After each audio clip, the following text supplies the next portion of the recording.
dalam tangan Tuhan. Tuhan kiranya juga yang menyertai, memberkati untuk lause sekolah minggu, untuk anak-anak sekolah minggu, biar setiap kami boleh mendapatkan berkat dari Tuhan. Terima kasih Tuhan, kami mau menyerahkan ibadah ini dari awal hingga akhir ke dalam tangan Tuhan. Tuhan yang bertahta, Tuhan yang dimuliakan. Di dalam nama Tuhan Yesus Kristus, Tuhan dan Juru Selamat kami yang hidup, kami sudah berdoa dan bersyukur. Amin. Dengan tetap berdiri, dengan penuh iman dan dengan perlahan-lahan kita akan bersama-sama mengucapkan pengakuan iman rasuli.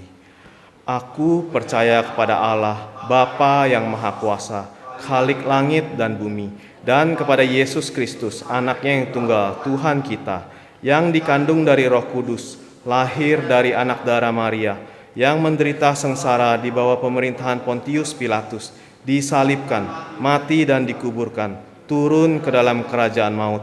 Pada hari ketiga, bangkit pula dari antara orang mati, naik ke surga, duduk di sebelah kanan Allah, Bapa yang Maha Kuasa. Dan dari sana ia akan datang untuk menghakimi orang yang hidup dan yang mati. Aku percaya kepada Roh Kudus, gereja yang kudus dan am, persekutuan orang kudus, pengampunan dosa, kebangkitan daging, dan hidup yang kekal. Amin. Bersama-sama kita akan menaikkan pujian hormat diberi.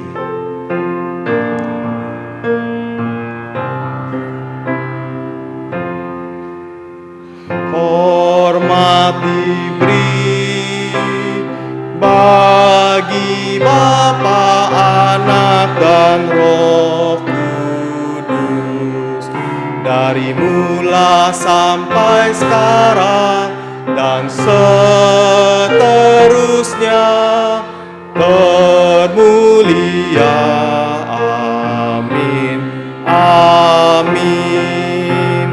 Berilah hormat padahu, berilah hormat pada Allah, berilah hormat padahu, patut pujilah terus.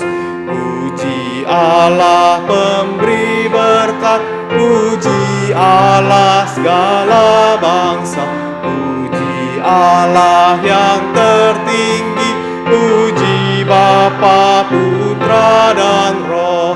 Berilah hormat padahu, berilah hormat padahu, mulia, mulia, mulia, mulia. Berilah hormat padanya, mulia, mulia, mulia, mulia. Berilah hormat padanya,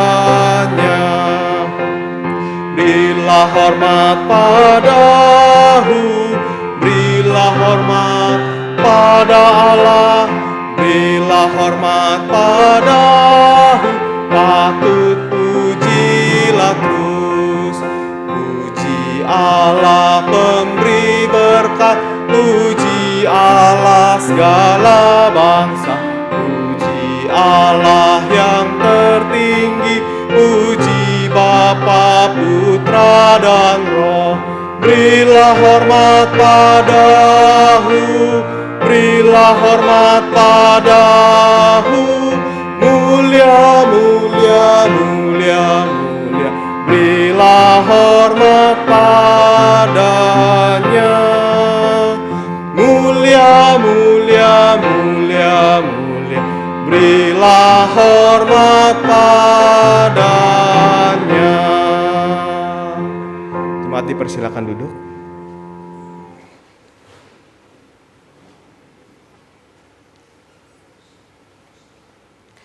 Saat ini kita akan menaikkan doa pengakuan dosa kita di hadapan Tuhan. Mazmur 103 ayat 10-12 mengatakan, tidak dilakukannya kepada kita setimpal dengan dosa kita, dan tidak dibalasnya kepada kita setimpal dengan kesalahan kita. Tetapi setinggi langit di atas bumi, demikian besarnya kasih setianya atas orang-orang yang takut akan Dia.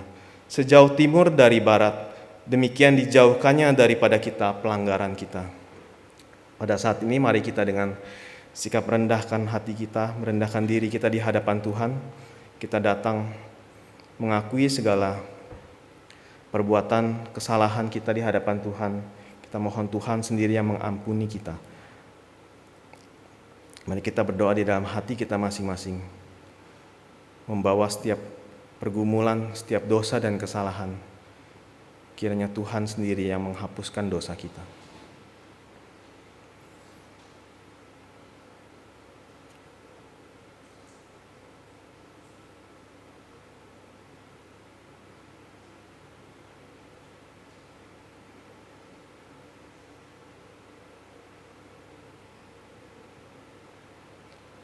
Bapa di surga, Bapa yang penuhkan dengan kasih setia, saat ini kami datang di dalam segala kelemahan kami, di dalam segala keberdosaan kami. Tuhan, ampunilah kami yang kurang mengasihi Tuhan, kami yang belum memberikan hidup kami yang terbaik untuk Tuhan, kami yang sering melakukan segala sesuatu hanya untuk kepentingan sesuai dengan keinginan kami yang sering menghabiskan waktu dengan sia-sia.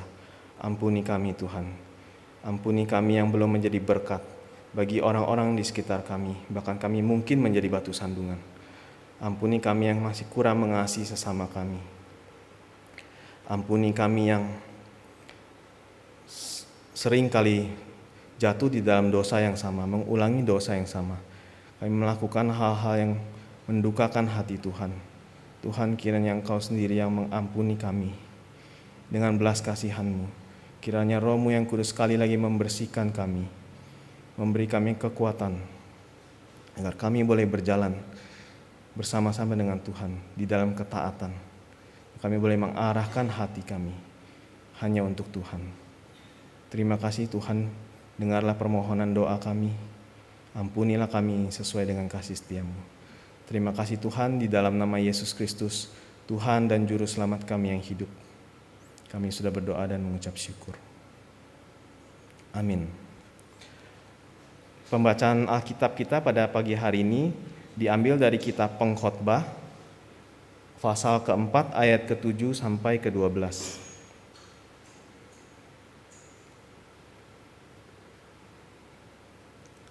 Mari kita membaca bersama-sama.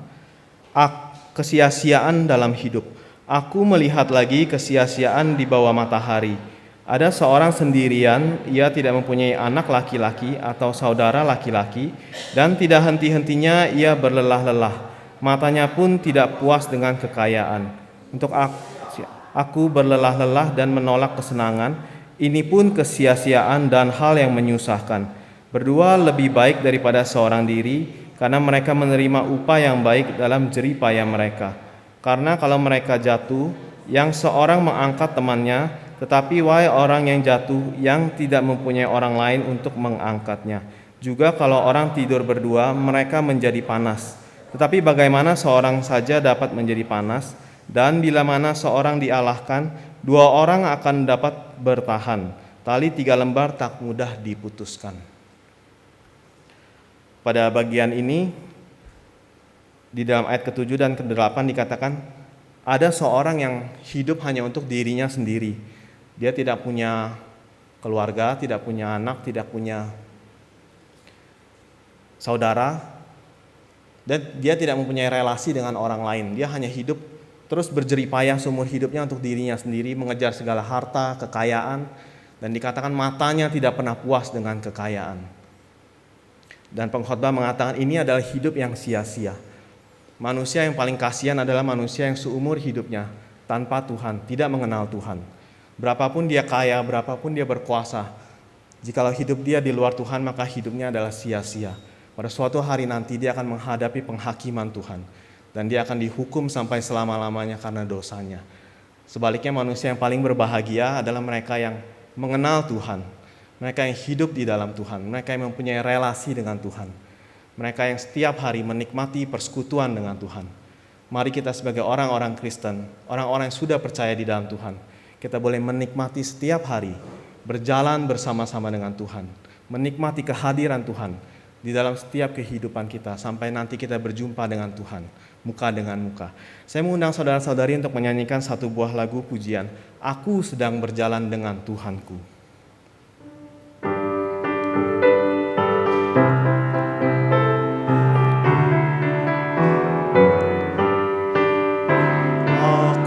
Sedang berjalan dengan Tuhanku, sinar surga penuh di hatiku.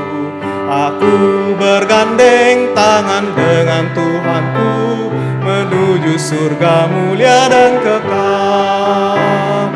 Jalan berpadu, hati bersatu, suka sorga penuh di hatiku. Aku sedang berjalan dengan Tuhanku, mulia surga penuh di hatiku.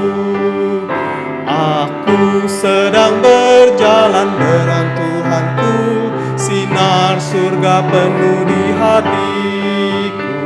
Aku bergandeng tangan dengan Tuhanku, menuju surga mulia dan kekal.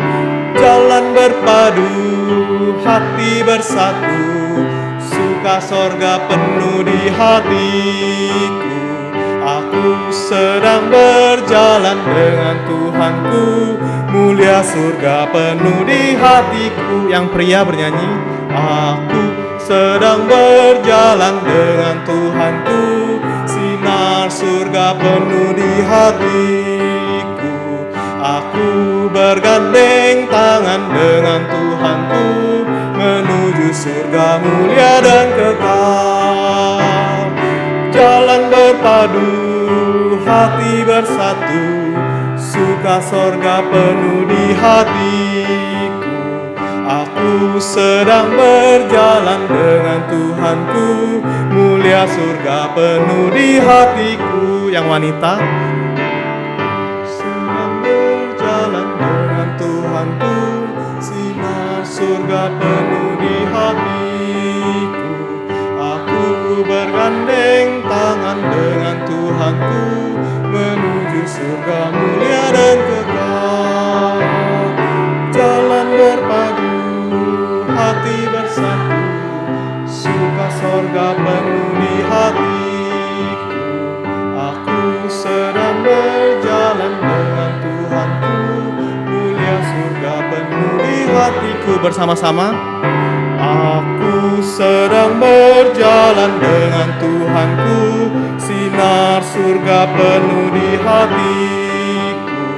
Aku bergandeng tangan dengan Tuhanku, menuju surga mulia dan kekal. Jalan berpadu, hati bersatu, suka sorga penuh di hatiku. Aku sedang berjalan dengan Tuhanku, mulia surga penuh di hatiku. Saat ini kita mau mempersiapkan hati kita untuk menaikkan pokok doa syafaat. Minggu ini kita akan berdoa untuk negara-negara yang saudara-saudari ketahui sulit sekali menerima berita Injil.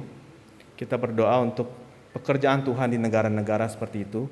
Sebelumnya mari kita mau menaikkan satu buah pujian, Besar Setiamu. Di dalam ref lagu ini dikutip dari kitab Ratapan, suatu kitab yang ditulis oleh Nabi Yeremia pada waktu Tuhan menghukum Yehuda karena dosa mereka. Pada waktu Yerusalem dihancurkan oleh kerajaan Babel, pada waktu itu mereka hidup di dalam suatu penderitaan yang sangat besar. Tapi justru di dalam keadaan seperti itu, di dalam kitab Ratapan, kitab tangisan, Nabi Yeremia menuliskan, tak berkesudahan kasih setia Tuhan, tak habis-habisnya rahmat-Nya, selalu baru setiap pagi, besar kesetiaan-Mu. Ayat ini menjadi suatu kekuatan, penghiburan, pengharapan, mengingatkan kita, Tuhan kita adalah Tuhan yang setia, Tuhan yang tidak pernah meninggalkan kita, menyertai kita ketika kita melewati segala pergumulan, kesulitan di dalam hidup. Kita boleh berharap kepada Tuhan. Kita akan membacakan ayat ini satu kali, Ratapan 3 ayat 22 sampai 23. Tak berkesudahan kasih setia Tuhan, tak habis-habisnya rahmat-Nya, selalu baru setiap pagi, besar kesetiaan-Mu. Mari bersama-sama kita mau menaikkan pujian, Besar Setiamu.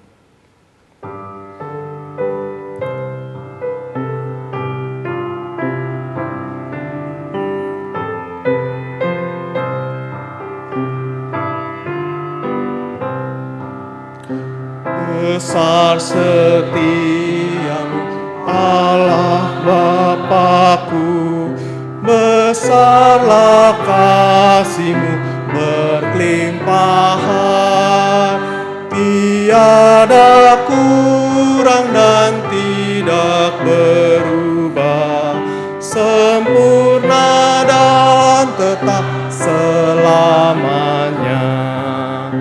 Besar setiamu, besar setiamu, tiap pagi nampak rahmat baru. Segala yang ku perlu telah ku sediakan, besar setiamu kepadaku. Matahari serta bintang dan bulan menyaksikan kesetiaan Tuhan. Musim menuai dan musim apapun menyaksikan kasih setiamu. Besar setiamu, besar setiamu, tiap pagi nampak rahmat baru.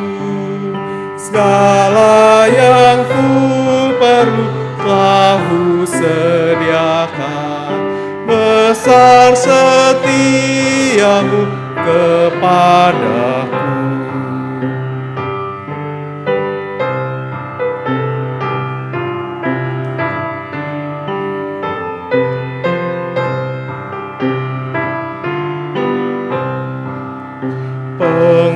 Pengampunan dosa, memberikan damai, kehadiran Tuhan menghiburkan, kekuatan dan pengharapan tiap hari, berkat berkelimpahan ku alami.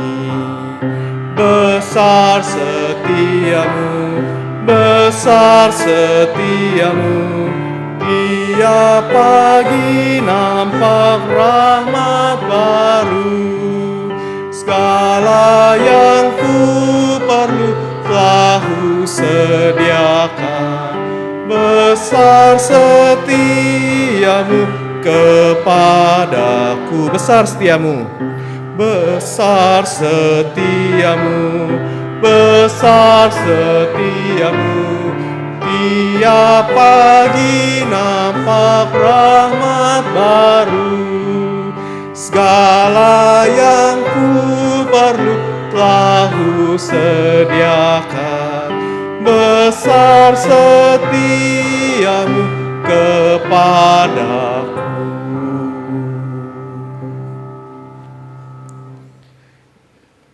Mari bersama-sama saat ini kita mau menaikkan doa.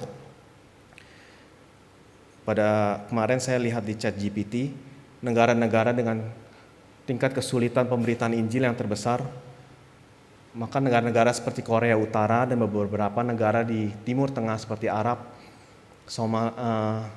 Afghanistan, Yaman, dan negara seperti Maladewa, Somalia, itu ada negara-negara dengan tingkat kesulitan yang paling besar di dalam pemberitaan Injil, dan terdapat orang-orang Kristen yang sangat sedikit jumlahnya.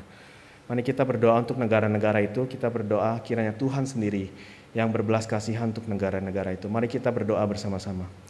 Bapa di dalam surga, saat ini kami datang menyatukan hati, berdoa untuk negara-negara di mana berita Injil sangat sulit diberitakan. Kami berdoa Tuhan untuk negara-negara seperti Korea Utara, negara-negara di Timur Tengah seperti Arab Saudi, Yaman, Afghanistan, Somalia, Maladewa. Kami berdoa Tuhan kiranya Engkau sendiri yang berbelas kasihan untuk negara-negara itu dengan hikmat dan bijaksana Tuhan. Tuhan yang memberikan jalan, Tuhan yang membuka jalan biar Injil boleh diberitakan. Tuhan, kami berdoa juga untuk misionaris yang Tuhan utus di tempat itu. Mereka mungkin mengalami suatu kehidupan yang sulit, mereka mungkin mengalami penganiayaan. Tuhan, kiranya Engkau sendiri yang memberikan kekuatan, Tuhan yang memelihara hidup mereka, Tuhan yang memelihara keluarga mereka, Tuhan yang memelihara kesaksian hidup mereka pemberitaan Injil mereka. Tuhan yang pakai hidup mereka, biarlah banyak orang, banyak jiwa boleh mendengarkan Injil. Dan kami percaya umat pilihan-Mu akan kembali, akan bertobat dan kembali kepada Tuhan. Berdoa untuk jiwa-jiwa yang masih di luar sana akan kembali kepada Tuhan. Tuhan, kami juga berdoa untuk pemerintahan, kiranya Tuhan sendiri yang melembutkan pemerintahan hati mereka di sana. Mereka mempunyai hati yang takut akan Tuhan.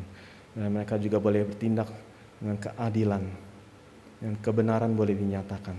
Kami berdoa menyerahkan setiap mereka ke dalam tangan Tuhan. Kami juga mau berdoa untuk setiap orang Kristen di sana, mereka yang minoritas, mereka yang mungkin mengalami kesulitan ketika menjalankan ibadah, dalam kesulitan menghidupi iman mereka. Tuhan yang memelihara mereka, Tuhan yang meneguhkan mereka. Biar mereka boleh tetap di dalam iman kepercayaan, boleh semakin kuat, semakin bertumbuh. Dan hidup mereka pun boleh menjadi saksi, membawa jiwa kembali kepada Tuhan. Kami berdoa menyerahkan negara-negara ini, misionaris di tempat itu, setiap orang percaya dan pemerintahan ke dalam tangan Tuhan. Kiranya Tuhan yang berbelas kasihan, biarlah segala kemuliaan kembali kepada Tuhan.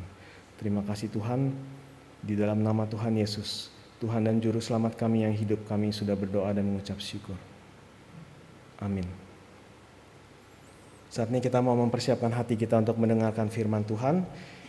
Kita memohon kiranya Roh Kudus boleh bekerja di dalam hati setiap kita masing-masing. Kita akan menyanyikan satu buah pujian, Bukakan Mataku Tuhan.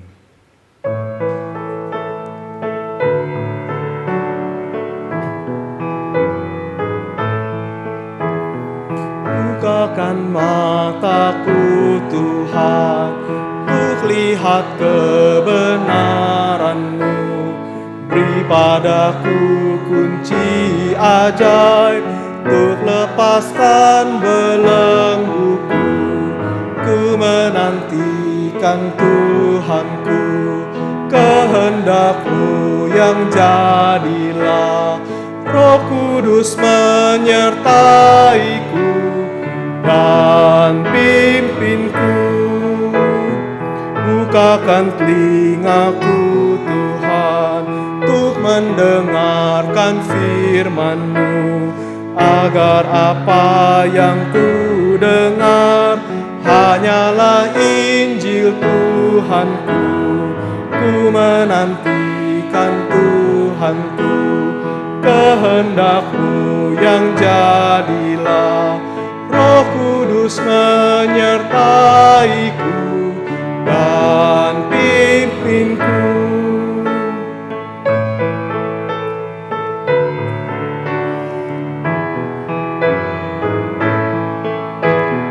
Bukakan mulutku Tuhan, untuk memberitakan Injil-Mu. Buka hatiku oh Tuhan, penuh dengan kasih-Mu. Ku menantikan Tuhanku, kehendak-Mu yang jadilah. Roh Kudus menyertaiku dan pimpinku. Mari kita bangkit berdiri, kita nyanyikan kedua baitnya sekali lagi. Bukakan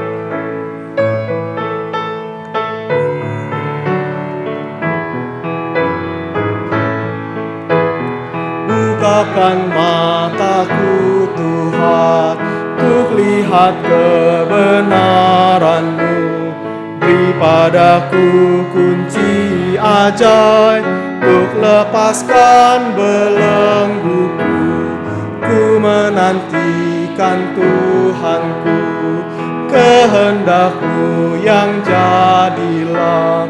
Roh Kudus menyertaiku dan pimpinku. Bukakan telingaku Tuhan, untuk mendengarkan firman-Mu.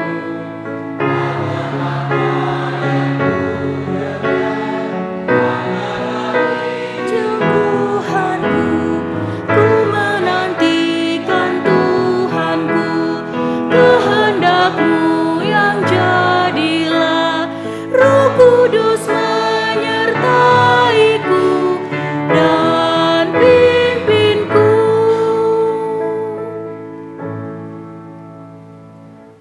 Mari kita berdoa.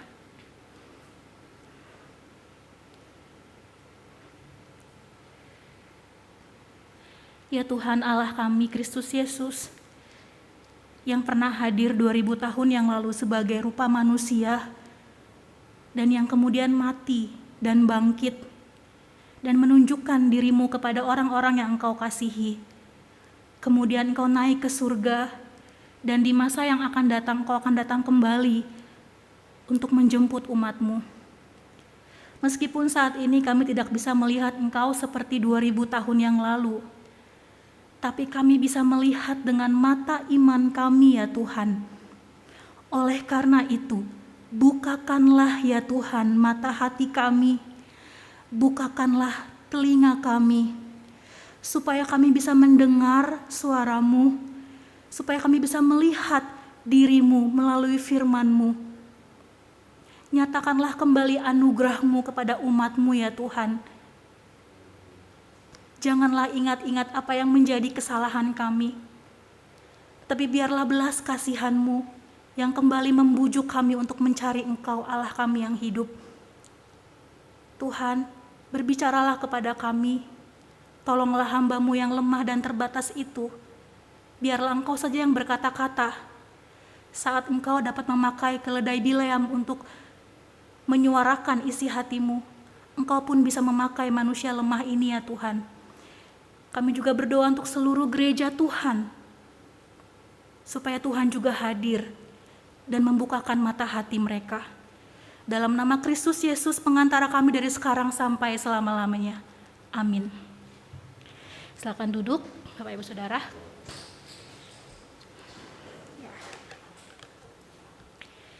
Ya, kita hari ini akan mendengarkan firman Tuhan kembali di minggu keempat di tahun 2025. Kita sudah melalui setengah tahun di tahun ini, dan kita melihat bagaimana Tuhan menyertai kita di dalam kesadaran dan ketidaksadaran kita. Biarlah tahun demi tahun kita bisa melewati hari-hari yang Tuhan izinkan untuk bisa semakin mengenal Tuhan, supaya saat Ia datang di hadapan kita, Dia mengatakan, "Hai hambaku yang setia, mari masuklah." Kiranya perkataan itu yang kita dengar saat kita meninggalkan dunia ini dan membuka mata kita di dalam langit yang bumi dan baru. Kita mendengar suara Tuhan, "Hambaku yang setia, mari masuklah." Hamba yang setia itu dalam Alkitab adalah hamba yang mengasihi Tuhan, hamba yang peka akan apa yang Tuhan mau dia kerjakan. Dan mungkin hamba yang setia itu juga banyak di tengah-tengah pelosok-pelosok yang mungkin lebih tidak berpendidikan dibandingkan kita. Mungkin mereka adalah hamba-hamba yang setia, yang beriman. Ketika mereka pergi ke gereja, bangun pagi-pagi dengan berjalan berkilo-kilometer, dan mereka ke gereja. Mungkin hamba-hamba yang setia itu adalah mereka-mereka yang setiap hari di bawah terik matahari mencari kehidupan untuk mereka makan. Namun malamnya mereka menyediakan waktu untuk beribadah rumah tangga, harus berjalan di tengah-tengah hutan. Mungkin itu hamba-hamba yang paling setia. Namun saya juga percaya kiranya Tuhan juga berbelas kasih kepada kita yang ada di kota, di tengah-tengah carut-marut perkotaan, di tengah-tengah banyak persaingan yang mungkin kita hadapi. Tapi biarlah kita menjadi hamba yang setia, hamba yang mau mendengar apa yang Tuhan mau Tuhan kerjakan dalam kehidupan di mana Tuhan tempatkan kita. Hari ini kita akan mendengarkan kebenaran firman Tuhan dari Injil Lukas. Listen attentively, itu artinya mendengar dengan penuh perhatian. Kita tidak membahas ayat per ayat, kita hanya melihat bagian-bagian yang kita bisa renungkan, karena ini bukan eksposisi, jadi kita hanya ambil bagian-bagian kecil. Ada sedikit eksposisinya tapi sedikit saja. Saya udah taruh ayat itunya, teksnya kita bisa baca bersama-sama. Saya ayat yang 25, Bapak Ibu Saudara yang terkasih ayat 26, demikian seterusnya sampai ayat yang ke-32. Lukas 14 ayat 25 sampai 35. Ayat 25, pada suatu kali banyak orang berduyun-duyun mengikuti Yesus dalam perjalanannya, sambil berpaling ia berkata kepada mereka,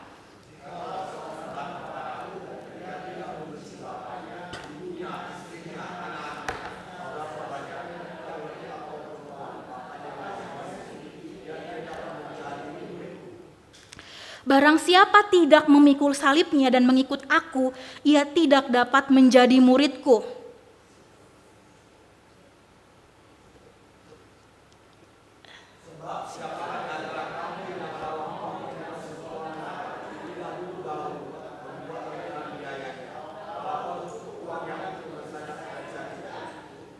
Supaya jikalau ia sudah meletakkan dasarnya dan tidak dapat menyelesaikannya, jangan-jangan semua orang yang melihatnya mengejek dia.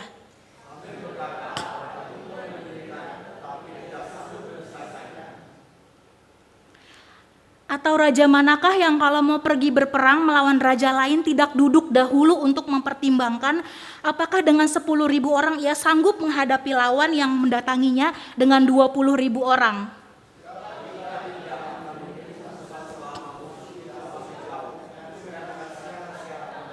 Ya amin, sampai 32 sebenarnya. Jadi Lukas 14 ini kalau kita baca memang ada poin-poin yang kita ngerti, yang lain gak ngerti, dan itu urusannya para teolog yang mendalami, dan kita bersyukur ada mereka-mereka. Hari ini kita mendengar, kita mendengarkan firman Tuhan dengan tema mendengar dengan attentively, itu dengan penuh perhatian ya, mendengar.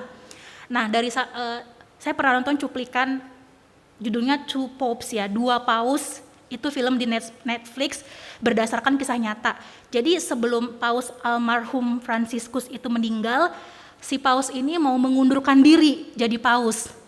Dia merasa bahwa dia punya banyak kelemahan, kegagalan-kegagalan, jadi di dalam saudara-saudara kita gereja Katolik, mereka tuh punya kayak kardinal gitu, kayak ketua-ketua di wilayah. Nah si Pope Fransiskus ini mau mengundurkan diri sebagai wilayah kardinal, dia hanya ingin melayani seperti biasa aja gitu ya. Terus dia ngomong ke pausnya. Terus dia tulis surat, ini berdasarkan kisah nyata, dia mau tulis surat resign gitu. Terus si pausnya tidak menggubris. Pas si Paus Fransiskus ngasih surat, dia ngajak nonton bola lah, dia ngajak ngobrol, dia kasih lihat bagaimana pergumulannya. Sampai di momen yang menegangkan si Paus Fransiskus sebelum jadi paus, dia bilang gini, saya mau resign gitu, saya mau resign dari semua ini. Terus si pausnya yang waktu itu, saya lupa nama paus apa karena saya nggak ngikutin, cuman baru ngikutin Paus Fransiskus, karena waktu itu pas ada project jadi harus dalemin pemikirannya Paus Fransiskus. Terus si paus yang sebelumnya ini dibilang gini, saya sudah tidak bisa mendengar suara Tuhan. Wah, terus si Paus Fransiskus belum jadi paus terdiam. Saya nggak bisa lagi dengar suara Tuhan. Saya tidak tahu gereja ini mau dibawa kemana. Tuhan sudah tidak lagi berbicara kepada saya. Terus si Paus Fransiskus agak kaget.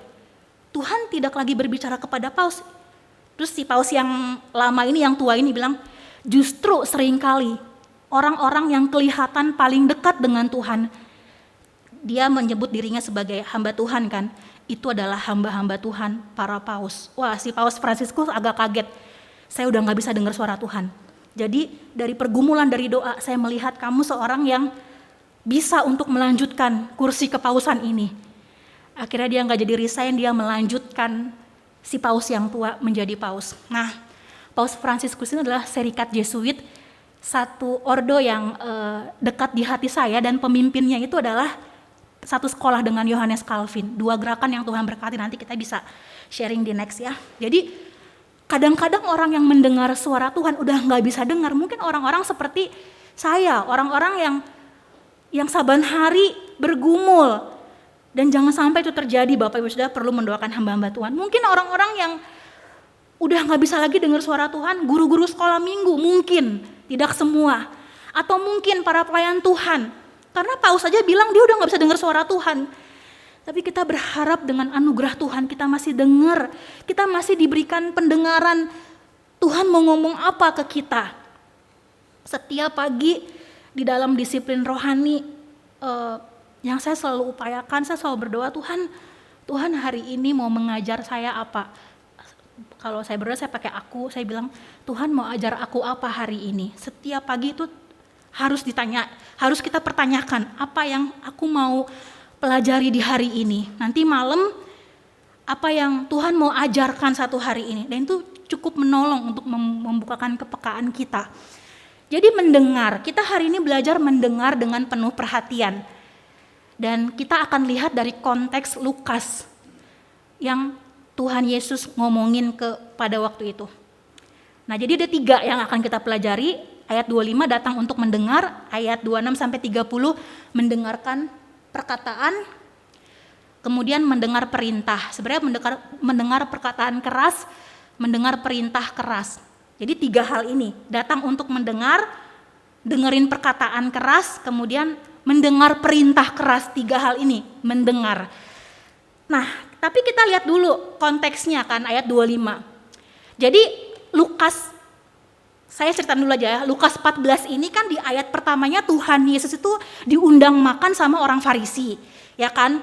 Jadi Lukas 14 ini momennya Tuhan Yesus memang mau mendekati detik-detik ke Yerusalem mau disalibkan. Tapi Lukas 14 itu Tuhan Yesus lagi duduk-duduk diundang makan sama seorang kepala pemimpin dari orang Farisi, bukan sebagai sahabat. Zaman itu orang yang makan bersama-sama itu adalah rekan. Tapi pada waktu itu menurut 2 penafsir yang sangat baik, Darrell Brock dengan Craig Keener, seorang reform yang sangat cerdas menurut saya, mereka melihat bahwa itu Tuhan Yesus lagi mau dicari-cari kesalahannya, lagi pengen ini gimana nih ajarannya, gimana nih cara dia menanggapi. Disidang tapi secara halus. Jadi di dalam pertemuan itu kata Darrell Brock itu formal tapi dingin. Pertemuannya formal dan dingin. Jadi Tuhan Yesus ahli-ahli Farisi dan pasti ada orang-orang banyak juga yang lihat, kemudian pertemuan religius tapi penuh dengan ketegangan gitu ya. Di balik itu ada agenda yang tersembunyi gitu ya untuk menjebak Tuhan Yesus di dalam perjamuan makan itu. Coba kita bayangin Tuhan Yesus rupanya kayak gimana? Bukan rupa yang matanya biru dan kulit putih. Pasti rupanya kulitnya gelap, ya dia kan tukang kayu, kasar, bajunya kayak gimana ya bajunya. Kata Ignatius kita harus coba berimajinasi. Bajunya kan Tuhan Yesus pasti bukan orang yang kaya, kayak nggak mungkin Tuhan Yesus pakai jubah kayak orang Farisi yang banyak emas-emas di bawahnya atau yang dari kain yang bagus, pasti sederhana. Jadi mungkin Tuhan Yesus itu jubahnya juga sederhana, agak kumel mungkin ya, karena kulitnya hitam, terus tangannya kasar karena dia kan anak tukang kayu dan dia duduk di tengah-tengah kursi perjamuan makan itu. Wah, itu kalau difilmin bagus banget. Waktu saya mengimajinasikannya memang menegangkan ya, tapi Tuhan Yesus punya kuasa dari Bapaknya dan disitulah dia ngomong kepada orang Farisi mengenai mendengar dan melakukan perintah. Jadi konteksnya Lukas 14 itu gitu ya, Tuhan Yesus diundang oleh kepala Farisi untuk sebenarnya dijebak. Nah kemudian ayat 25, dan pergilah orang banyak bersama-sama dengan dia. Jadi ketika dia ada di situ juga ada muncul orang-orang banyak. Kemudian dan dia berbalik dan berkata kepada mereka. Orang-orang kan ngikutin, terus Tuhan Yesus ngomong kepada mereka. Dia bilang begini, jika ada orang yang datang kepadaku dan tidak membenci ayahnya dan ibunya, dan istrinya, dan anak-anaknya, dan saudara-saudaranya, ya dan hidupnya sendiri juga, dia tidak dapat menjadi muridku. Langsung, coba guru mana yang didatengin langsung. Kalau kamu mau ikut aku, ya, kalau kamu mau ikut saya, kalau kamu gak membenci ibumu lebih daripada kayak kamu tidak membenci ibu dan ayahnya dan ibunya, kamu gak layak bagiku. Oke, dalam tradisi Reform kita menafsirkan membenci itu artinya jangan lebih mencintai. Apalagi dalam tradisi Asia, Chinese, kita Asia semuanya orang itu sangat dipuji-puji. Ya, kita menafsirkan ini bukan membenci maksudnya, jangan lebih mencintai. Ini kita tafsiran Reform ya, tapi kita melihat bagaimana Tuhan Yesus ngomong kepada orang-orang zaman itu ketika Tuhan Yesus bilang gini, kalau kamu mau ikut aku, kalau kamu tidak membenci orang tuamu, tidak membenci anak-anakmu, saudara-saudaramu, dan hidupmu sendiri, kamu gak layak jadi murid-muridku. Kata benci, jadi ketika Tuhan Yesus pakai kata benci, itu ada dua tujuan Tuhan Yesus memakai kata membenci. Itu lagi nembakin dua kelompok, membidik dua kelompok. Jadi satu perkataan nembakin dua kelompok gitu ya. Jadi kayak orang lagi perang, satu peluru bisa habisin semua bagian-bagian barak-barak. Jadi Tuhan Yesus kalimat membenci itu membidik dua kelompok. Jadi ada satu jurnal yang coba meneliti supaya kita katanya lebih bisa merenungi itu scriptural fragments mengenai honor kepada orang tua di dalam penemuan Qumran yang ini seorang akademisi yang baik sekali menurut saya. Dan dia melihat kata membenci itu emang literally Tuhan pakai membenci. Kita simpen dulu tafsiran kita, memang tidak boleh lebih mencintai, tapi kata membenci itu Tuhan lagi nembak dua kelompok. Jadi begini. Nah, ada dua kelompok pada waktu itu. Satu kelompok yang Tuhan Yesus bidik ya, itu adalah kelompok dari Yahudi yang loyal banget sama orang tua. Bahkan di dalam tradisi orang-orang Yahudi yang family loyal Jews ini, ketika ada anak-anak yang gak taat sama orang tua, yang anak-anak yang kerjaannya tuh ngelawan, anak-anak ini boleh dibawa ke tua-tua kemudian ditimpukin batu.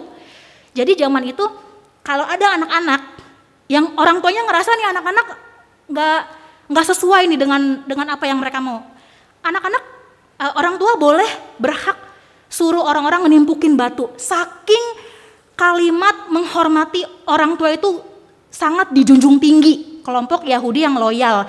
Bahkan katanya orang-orang Yahudi yang sangat Yahudi loyal kepada orang tua ini melihat bahwa ini perintah yang Tuhan berikan langsung kepada Musa. Jadi harus peketiplek gitu diambil. Jadi zaman dulu mungkin agak beruntung orang tua yang punya anak susah ya. Serahin ke tua-tua, terserah dia mau diapain gitu. Bagi orang Yahudi, tapi dalam urusan kan gak boleh gitu ya. Kita harus sayang sama mereka. Apapun mereka yang perbuat. Karena Tuhan juga gitu kan ke kita ya. Jadi ketika Tuhan bilang membenci itu lagi ngebidik satu bagian. Ya, orang yang sangat mengagungkan, kelompok yang mengagungkan orang tua. Kelompok Yahudi pasti langsung tertusuk. Membenci. Taurat bilang harus menghormati nih. Bahkan kalau anaknya nggak benar bisa ditimpukin batu. Oke, satu peluru tertembak di kelompok Yahudi. Peluru yang satunya ditembakin ke Qumran community. Jadi zaman itu Qumran community ini, komunitas Qumran ini ada yang bilang menurut artikel yang dicoba saya research itu kelompok Essene. Jadi kelompok Essene ini ada kelompok secretnya, kelompok yang sangat rahasia yang juga menjunjung tinggi orang tua. Bahkan katanya kalau ada anak-anak muda mau masuk kelompok Essene terus ketahuan nih waktu dia remaja dia pernah ngelawan, langsung gagal. Langsung gak boleh jadi kelompok Qumran, langsung kick out, nggak boleh daftar.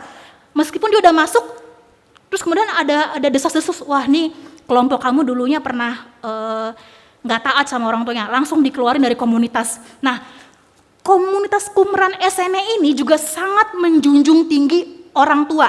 Jadi mereka tuh punya namanya Teacher of Righteousness. Ada yang bilang ini namanya tidak diketahui karena dia tuh sangat-sangat misterius banget yang memimpin kelompok Essene yang sangat kuat, sangat radikal, yang sangat juga menjunjung tinggi menghormati orang tua. Tetapi di dalam kelompok Essene itu punya satu peraturan gini.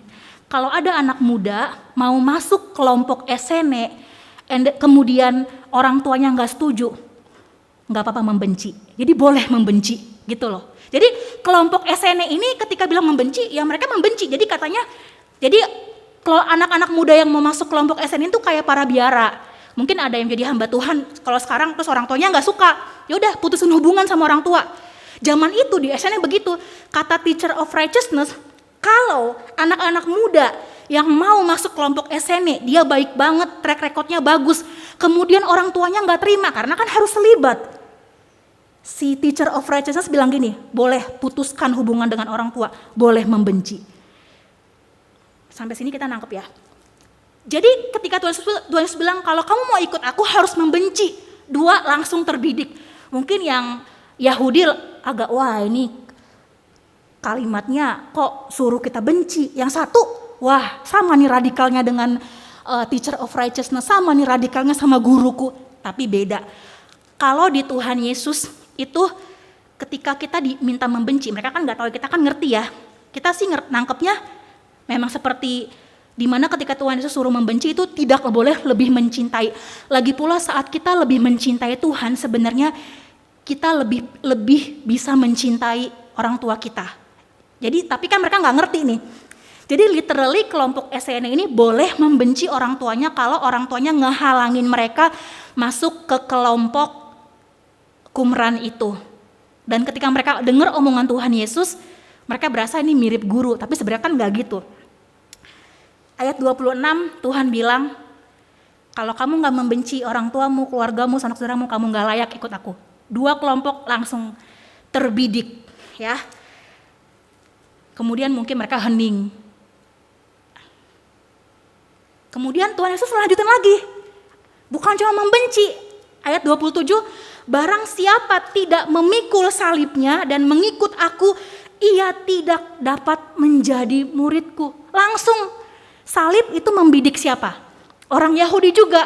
Karena salib adalah hal yang paling tidak disukai oleh orang Israel.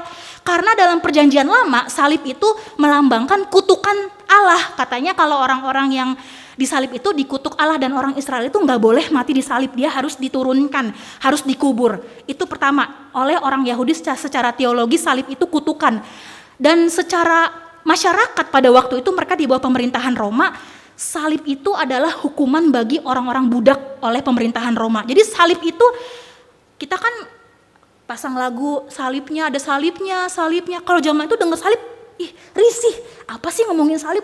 Salib itu bila perlu jangan diomongin. Ini sesuatu yang mengerikan gitu.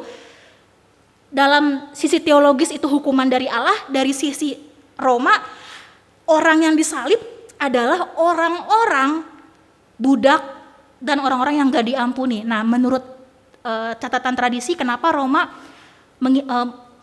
menyalib orang-orang yang tidak layak itu? Jadi Roma tuh bilang begini, jadi bagi pemerintahan Roma, kaisar, tanah itu milik kaisar. Bahkan penjahat yang disalib itu gak berhak dapat kuburan. Jadi dia harus disalib, nanti mayatnya akan dimakanin burung, saking kejamnya. Jadi bagi Roma, orang mati yang jahat, orang mati yang layak disalib, bahkan dalam kematiannya pun nggak boleh dapat tanah untuk ngubur dia. Dia harus dimakan sama burung sampai habis bangkainya. Kayak gitu loh. Dan Tuhan Yesus ngomong di 27, habis membenci, membidik dua kelompok, salib. Wah, pasti langsung bagaimana perasaan kelompok-kelompok itu ya. Salib juga sesuatu yang sangat dihindari. Dan kita tahu ya, kalau kita sebagai orang modern kan kita tidak hidup di bawah pemerintahan Roma pertama. Kemudian kita juga tidak melihat sekarang salib sebagai hukuman Allah setelah Kristus tersalib. Tapi bukankah kita juga diminta Tuhan ya untuk pikul salib ya? Salib kita tuh setiap orang tuh beda-beda salibnya. Ada yang salibnya keluarga, ada yang salibnya adalah suami dan istrinya, ada yang salibnya anaknya, salibnya mungkin mama papa, atau salibnya adalah teman-temannya. Setiap orang percaya harus memikul salibnya sendiri. Dan dia harus melewati itu, dia harus menghadapi itu. Seorang bapak gereja pernah bilangnya, John Chrysostom, dia bilang gini, saya heran kalau orang Kristen itu nggak pernah punya pergumulan. Maksudnya dia heran kalau orang Kristen itu nggak punya salib, berarti itu bukan Kristen. Karena yang mewarnai perjalanan hidup kita adalah perjalanan salib. Di mana kita mau mengiring Tuhan Yesus yang udah tersalib itu. Dan setiap kita punya salib yang berat, yang kita harus pikul. Tetapi Tuhan Yesus bilang, ketika kita pikul salib yang dari Tuhan Yesus, bebannya ringan. Maksudnya apa? Ada kekuatan di sana. Ketika Tuhan Yesus bisa memikul salibnya sampai ke Golgota dan dia menyelesaikan semuanya, anak-anak Tuhan juga pasti bisa melewati salibnya, karena itu janji Tuhan Yesus. Apa salib kita? Mungkin salib kita adalah pergumulan-pergumulan yang kita nggak bisa ungkapin ke orang lain, itu salib kita. Tapi kita mau pikul bersama dengan Tuhan Yesus. Tapi zaman itu, salib itu sesuatu yang dihindari. Ketika Tuhan Yesus ngomong ke audiens zaman itu, dia juga ngomong ke kita. Membenci kita tafsirkan sebagai tidak lebih mengasihi. Bapak Ibu Saudara, percayalah kalau kita benar-benar tanda kutip ya, kita udah tertarik dengan pribadi Tuhan Yesus, kita jatuh cinta kepada Tuhan Yesus, entah kenapa kita memiliki cinta untuk orang lain yang kita sulit bergumul. Dalam perjalanan iman, perjalanan pelayanan yang Tuhan izinkan dari setiap gereja, ada begitu banyak orang-orang yang saya sulit deal dengan pribadi mereka. Tuhan menyuruh saya untuk deal dengan pribadi orang-orang ini, meskipun sakit, tapi harus melihat itu bagian daripada sama-sama umat yang sedang digembalakan, harus deal dengan mereka di dalam perjalanan. Ada air mata ketika melewati itu semua gitu. Apalagi deal dengan kepribadian orang itu sulit sekali. Dan itu bukan di dalam pelayanan doang, tapi juga di dalam rumah. Saya butuh 8 tahun untuk deal dengan orang tua saya, untuk berdamai, menerima semuanya. Tapi melewati itu bukan melewati dengan santai, tapi dengan pergumulan, dengan air mata. Itu salib dan bisa dilewati gitu. Jadi ketika Tuhan Yesus ngomong itu di zaman itu keras banget karena mereka nggak punya bayangan. Bagi mereka, oh berarti disalib. Kalau kita kan udah ngerti salibnya adalah kita menanggung pergumulan kita yang adalah salib kita yang Tuhan izinkan kita pikul gitu. Kemudian mungkin semuanya hening, mungkin dari kelompok Qumran community yang SNE itu, ini kayaknya lebih keras dibandingkan guru saya nih. Bukan cuma membenci loh, tapi pikul salib loh. Terus mungkin kelompok Yahudi, wah ini ajaran sesat nih.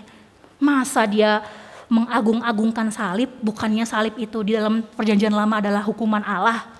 Pasti di situ hening ya, kita coba bayangin. Pasti konteks itu mereka hening, mereka terdiam, mereka kaget, mereka bingung. Kemudian Tuhan Yesus kasih ayat ini, kasih perumpamaan berhitung. Oke. Bagi orang-orang yang ngaku, pasti di situ ada murid-murid, pasti aku percaya pasti ada murid-murid, saya percaya ada murid-murid. Oke, sekelompok orang, oke, mau ikut Tuhan Yesus. Oke, kalau kamu mau ikut Tuhan Yesus, duduk, hitung dulu harganya. Kalau kamu mau ikut Tuhan Yesus, duduk. Harganya apa?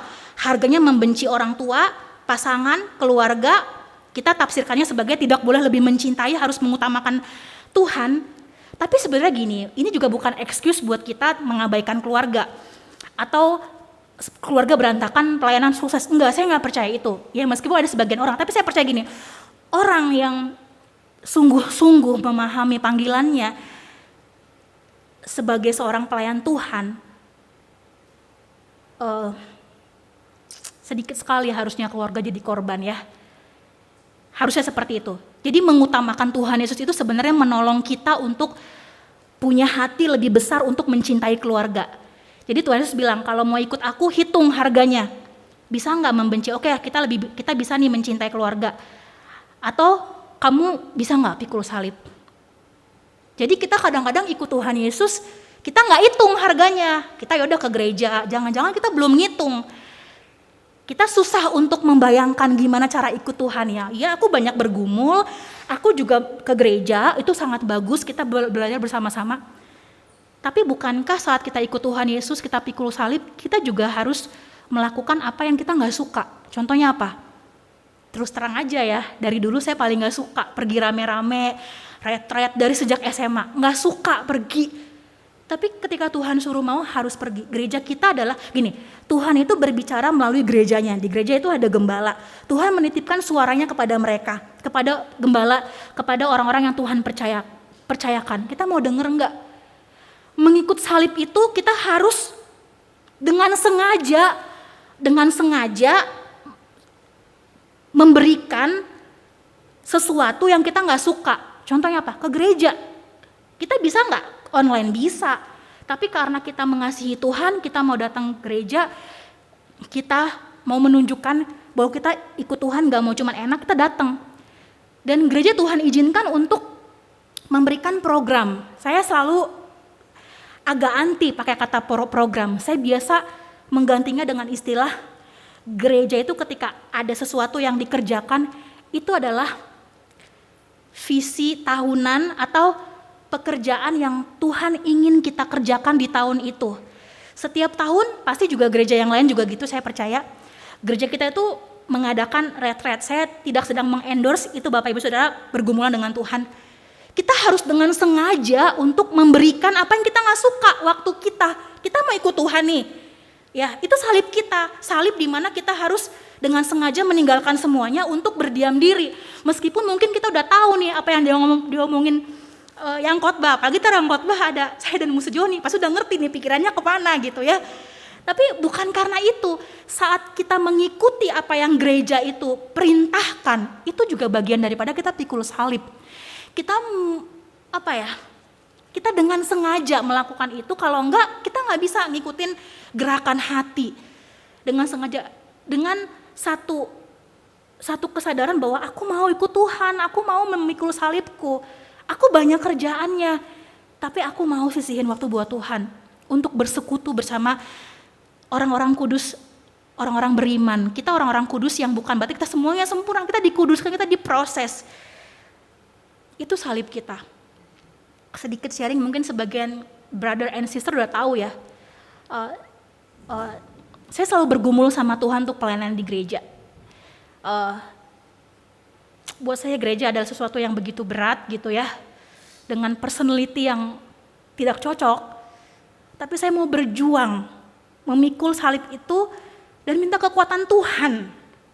Dulu waktu di seminari, nilai saya selalu dapat D dalam urusan bersosialisasi. Setiap habis praktek dipanggil ke ruangan, dipanggil, di konseling, itu lelah sekali.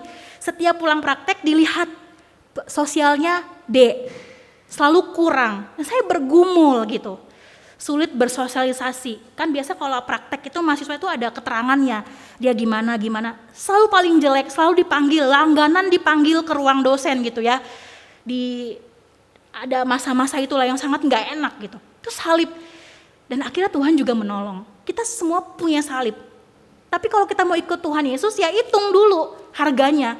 Bisa enggak?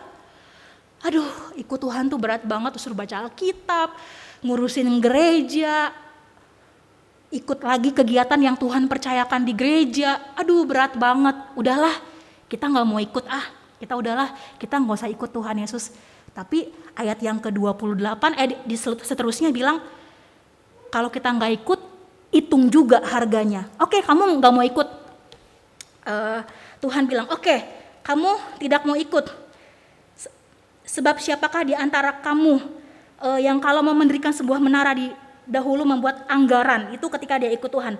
Tapi kalau kamu gak mau ikut, kemudian kamu bilang,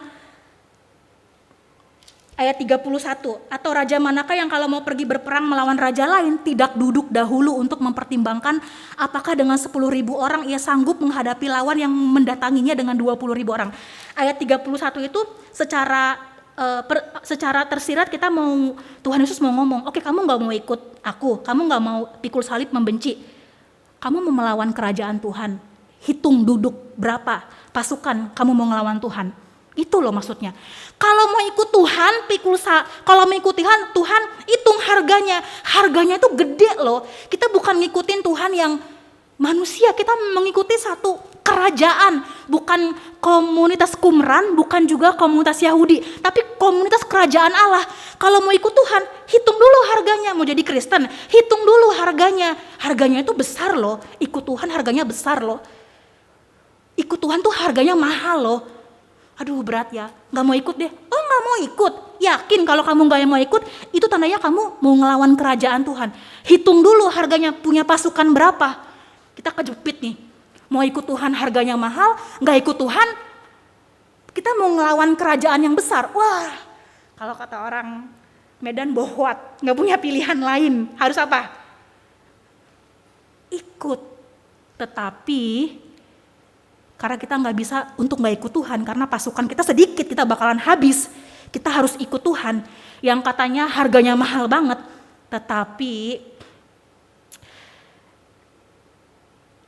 ada anugerah, karis. Kalau di komunitas Qumran, kalau kamu gagal ikut peraturan teacher of righteousness, langsung di kick out, dikeluarin dari kelompok. Atau kita ikut company, ikut dunia, gak sesuai standar mereka, kita langsung di kick out, langsung dikeluarin, langsung ditendang gitu ya. Tapi ikut Tuhan kita gagal lagi, tapi ada anugerah. Tuhan tuh mau bilang gini ke mereka, ikut aku Tuhan Yesus yang punya kerajaan. Dimana kalau kamu gagal, hai orang-orang, aku gak akan kayak komunitas Qumran sama Yahudi yang langsung keluarin, atau kalau gak taat langsung ditimpukin batu. Ikut kerajaan Tuhan itu memang sangat mahal harganya. Tapi ada karis, ada grace, ada anugerah. Dan ada seorang penulis, ada artikel yang saya baca, katanya dalam perjanjian baru kata grace itu ada 150 lebih kali lah, 153 atau 154. Ada anugerah Tuhan yang kembali kita bisa ikut lagi,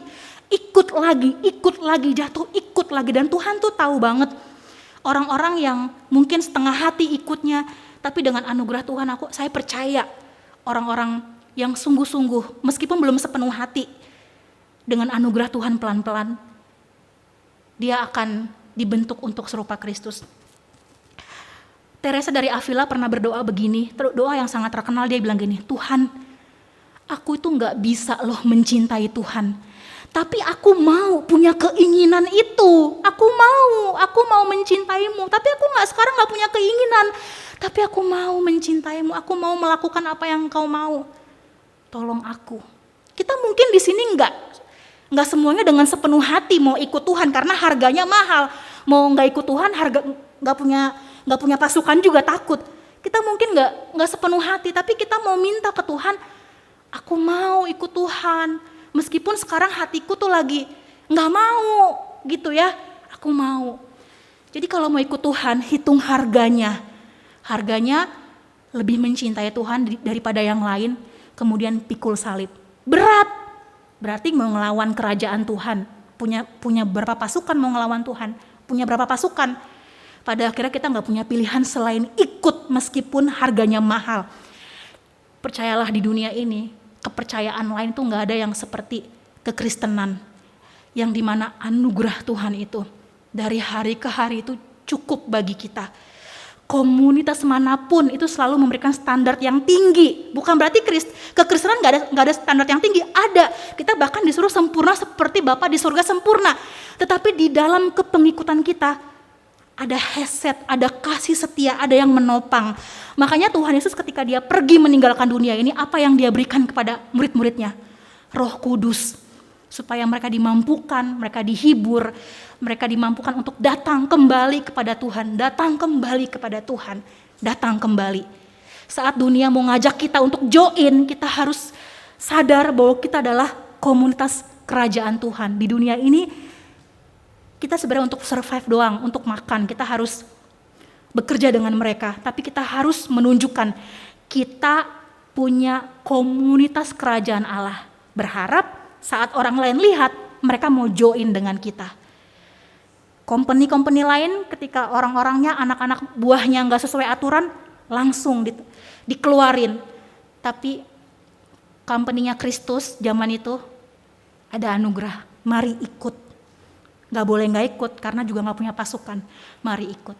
Indah sekali ya kalau kita sekarang bisa merenungkan hal ini. Tapi mungkin orang zaman dulu bertanya-tanya. Tapi saya percaya anugerah Tuhan juga cukup bagi mereka. Inilah yang menjadi pergumulan kita. Dan yang terakhir, mendengar dengan perhatian adalah kita sudah punya generasinya. Seperti orang-orang ini, mereka mendengar dengan perhatian. Mereka duduk dengar. Mungkin di antara mereka ada yang bosan kayak gini. Ada yang aduh susah juga ya. Tapi mereka mendengar dengan perhatian. Mari kita berdoa. Tuhan, kiranya kami bisa melakukan kebenaran firman-Mu, dan biarlah Engkau sendiri yang menolong kami. Dalam nama Tuhan Yesus kami berdoa dan bersyukur. Amin.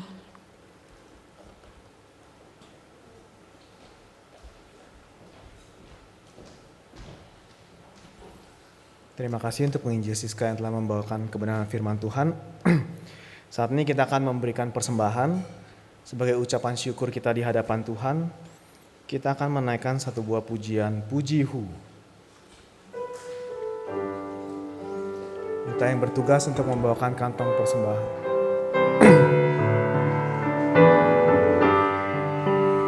Puji-Hu menyelamatkanku, Puji-Hu berkatiku, Puji-Hu menyertaiku, Puji-Hu menguatkanku, Puji-Hu saat yang indah, Puji-Hu saat susah, Puji-Hu hapus air mata, Puji-Hu yang beri menang, Puji-Hu dengar doaku, Puji-Hu setiap waktu, Puji-Hu lalui ujian, Puji-Hu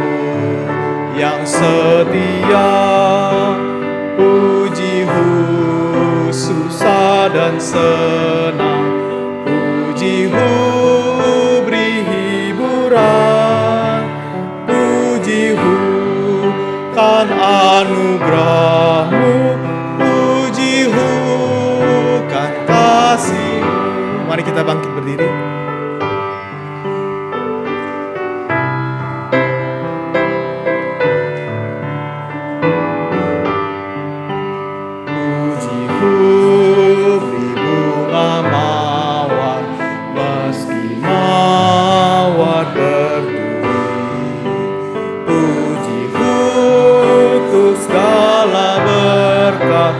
Puji-Hu senantiasa, Puji-Hu senang dan susah, Puji-Hu beri sentosa, Puji-Hu beri pengharapan, Puji-Hu selamanya.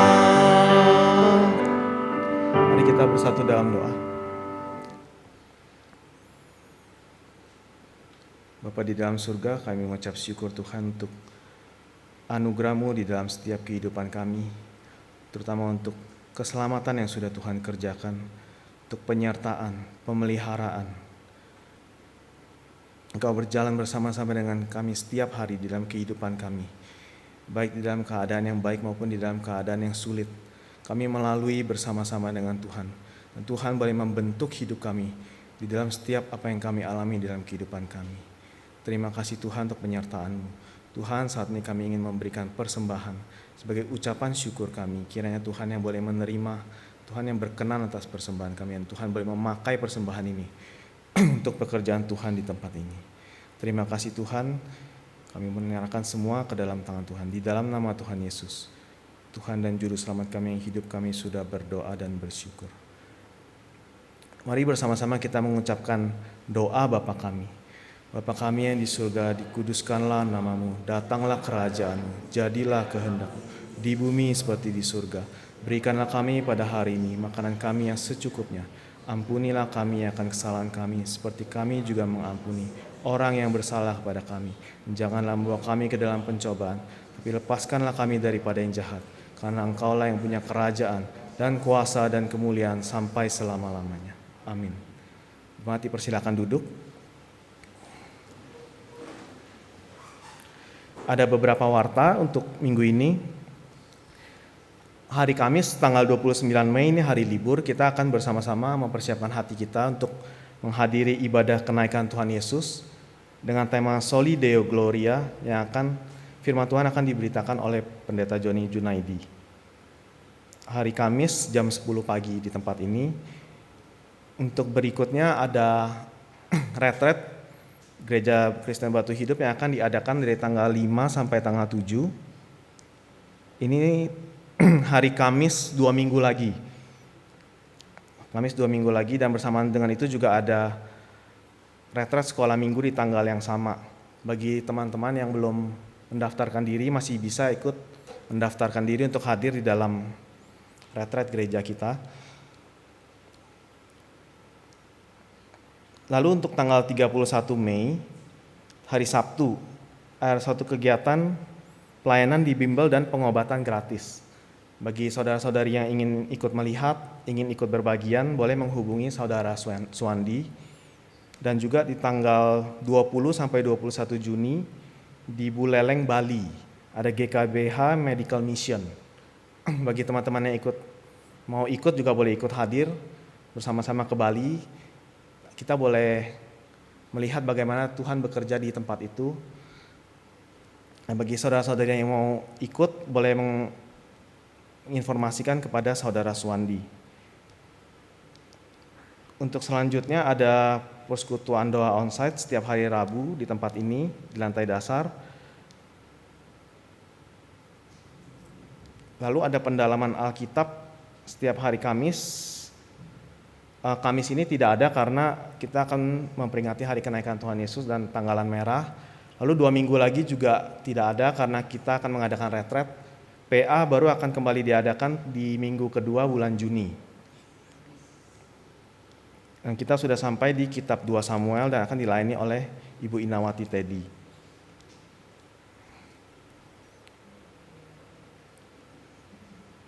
Untuk mendukung pekerjaan Tuhan bagi saudara-saudari yang ingin berbagian, untuk operasional gereja di 7762, dan bagi saudara-saudari yang ingin mendukung pekerjaan Tuhan di dalam misi, dapat memberikan persembahan ke 7722. Sekian untuk warta hari ini. Untuk lagu penutup, saya memilih satu buah lagu, Ikut Dikau Saja Tuhan. Di dalam kitab Lukas, Tuhan Yesus mengatakan, barang siapa mau mengikut aku, dia harus menyangkal diri, memikul salibnya setiap hari dan mengikut aku. Kita orang-orang yang sudah percaya, kita tahu bahwa hidup kita sudah ditebus oleh Tuhan dengan darahnya yang mahal. Nah, hidup kita bukan hanya milik kita lagi. Mari kita menjalankan suatu hidup yang mengarahkan hati kita. Bagaimana kita menjalankan hidup yang menyenangkan hati Tuhan, taat pada pimpinan Tuhan, dan kita boleh mengerjakan apa yang Tuhan ingin kita kerjakan di dalam kehidupan kita. Biar hidup kita boleh menjadi suatu hidup yang dipersembahkan untuk kemuliaan nama Tuhan. Mari kita menyanyikan pujian Ikut Dikau Saja Tuhan. Mari kita bangkit berdiri.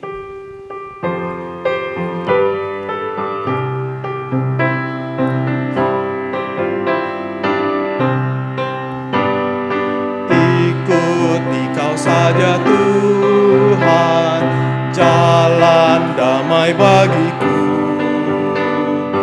Aku selamat dan sentosa hanya oleh darah-Mu. Aku ingin ikut Dikau dan mengabdi padamu. Dalam Dikau juru selamat, ku bahagia penuh. Ikut Dikau di sengsara, karena janji-Mu teguh. Atas kuasa kegelapan, ku menang bersama-Mu. Aku ingin ikut Dikau dan mengabdi padamu. Dalam Dikau juru selamat, ku bahagia penuh. Dan menyangkal diri, aku buang yang fana, hanya turut kehendak-Mu dan padamu berserah. Aku ingin ikut Dikau dan mengabdi padamu. Dalam Dikau juru selamat,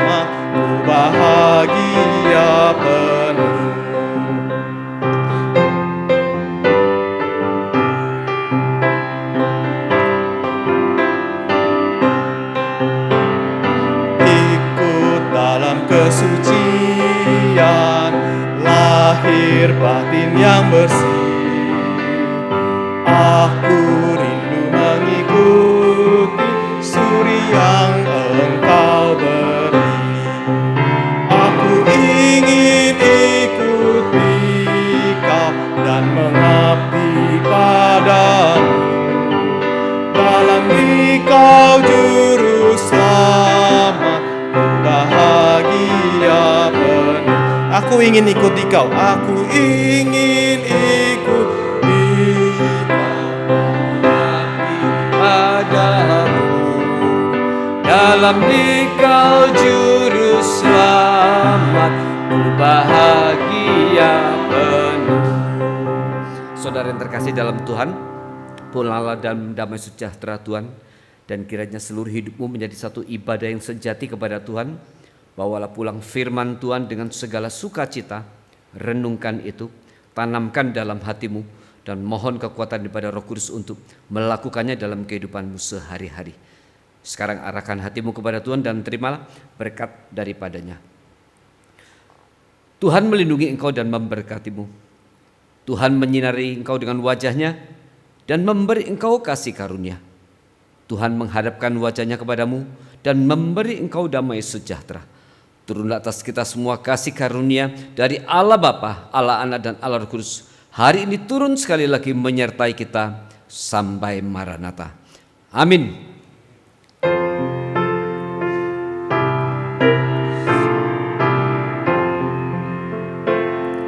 Puji Allah Bapa Putra, puji Allah Rohul Kudus, ketiganya yang esa. Pohon selamat sumber berkat.